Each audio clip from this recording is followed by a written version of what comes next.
समजा तुम्ही ग्राहक म्हणून एखाद्या नवीन बिल्डिंगमध्ये, एखाद्या नवीन कन्स्ट्रक्शनमध्ये आपला फ्लॅट खरेदी करताय आणि हा फ्लॅट खरेदी करण्या अगोदर आपण फसवणूक टाळण्यासाठी बिल्डरकडून कोणकोणती महत्त्वाची कागदपत्र तपासणे हे अत्यंत गरजेचं आहे.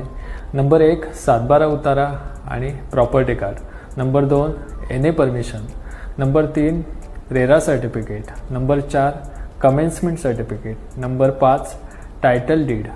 Number 6 title search report. Number 7 building approval plan. Number 8 त्या प्रोजेक्टची पूर्ण होण्याची मुदत.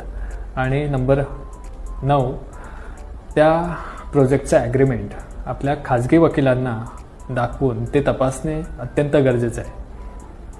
तुम्हाला ही माहिती कशी वाटली हे नक्की मला कमेंटमध्ये कळवा आणि माझ्या ॲडव्होकेट गौरव स्वामी लिगल या माझ्या यूट्यूब चॅनलला सबस्क्राईब करायला विसरू नका. तसेच इंस्टाग्रामच्या ॲडव्होकेट गौरव शेलार या पेजला फॉलो करायला विसरू नका. धन्यवाद.